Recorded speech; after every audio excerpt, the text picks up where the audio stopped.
Let's talk about forbidden fruits.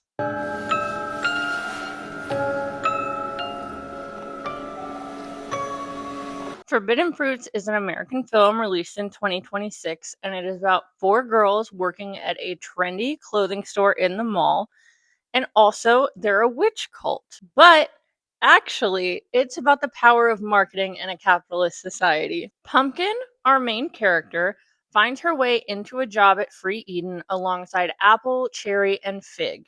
Apple is the leader of the group, but not the store manager, may I add. Apple's name is definitely supposed to make you think of the apple that Eve ate in Eden, the original sin.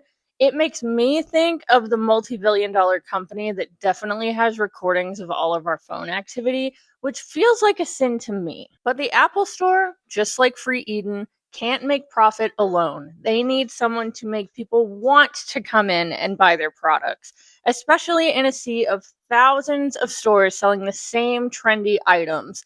And that's where our Apple comes in. Oh, Galveston, Virgin Mary, holy being. Are you a poet? No, I'm a witch. We conjure confidence here at Free Eden, babe. This is You just look amazing. gorge. Wow. This isn't displayed solely on the showroom floor. It is even more prominently showcased after hours when the group is in the back room performing witchcraft. And I never would have thought to use witchcraft as an analogy for the marketing industry, but it feels so obvious as the perfect metaphor now. Witchcraft, as it's portrayed in films, is about control. Historically, as well as in this film, it is about controlling people and outcomes, making the witch the big evil monster that's trying to control you or the town or the world, and more often than not, killing at least one person. Before Pumpkin entered the group, there was a girl in her place named Pickle. Long story short, the group performed a ritual to kill Pickle's boyfriend.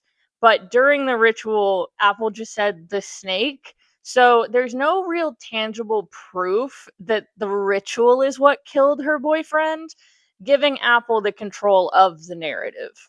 The thing about marketing is it is all about creating a story, a malleable story that can change in an instant depending on the reception. Let's take H&M for an example. They branded themselves as a trendy fashion brand that all of the fashionable young people could afford and still be in season. That is the narrative that they created. Then, Greenpeace named H&M in their dirty laundry report, saying that they use a factory known to release hazardous chemicals into the waterways on top of the already enormous water resource drainage to make the fast fashion pieces to begin with, plus the amount of clothing that ends up in landfills after they go out of season. H&M took control of the narrative, kind of, by starting a new marketing campaign, Look Good, Do Good, Feel Good, where they promote sustainability. But the thing is, the ugly truths that were revealed don't leave our minds just because of a marketing campaign. We know the truth, we know what happened, and we're going to feel a certain way about it no matter how many new narratives you try to spin. Just like how Cherry, Fig, and Pickle know what Apple did to Pickle's boyfriend, no matter what narrative she crafts. And they're still with her, other than Pickle, but they are afraid of her and are walking on eggshells. Just like how millions of people still shop at H&M, but I'm willing to bet at least a few thousand of them feel uneasy about it. And Apple doesn't just control her own brand identity, she controls Cherry's and Fig's also. Cherry's whole family died in a fire, and Cherry was presumed dead as well. So she ran away, trying to get away from her grief and become a whole new person. So in comes Apple to build an entire brand from the ground up. Apple builds an entire calendar and schedule for Cherry. She is trying to make her better, which means whatever Apple wants it to mean. Cherry is now sober. She goes to therapy every Wednesday, and she's working on her main character slash victim complexes. Fig, on the other hand, already has her own brand identity. She is an astrophysicist who loves bird facts and is just working at Free Eden to make money while she applies for grad schools. But Fig has a boyfriend, which is a huge no-no for Apple. So Fig has been on the verge of crashing out now for a while, trying to fit into Apple's boxes that she's created.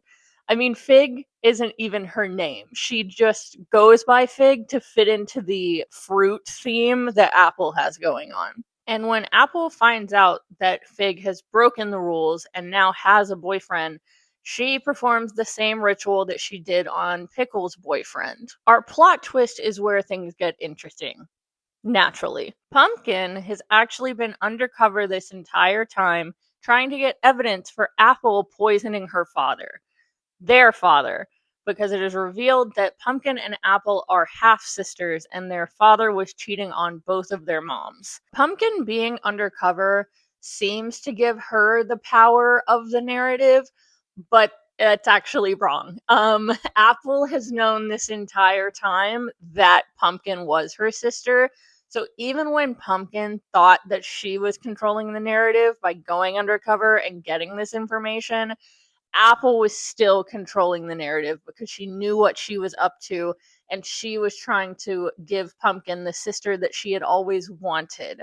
And when that doesn't work, she kills Pumpkin, effectively killing the narrative that Pumpkin was crafting of Apple being a murderer. So Apple goes on the run and finds herself at a new Free Eden store in a new town. Time to rebrand her life. Because no matter what you do, no matter how many controversies there are, no matter how many changes there are to media consumption, marketing will always snake its way into your life and give you a new narrative to follow.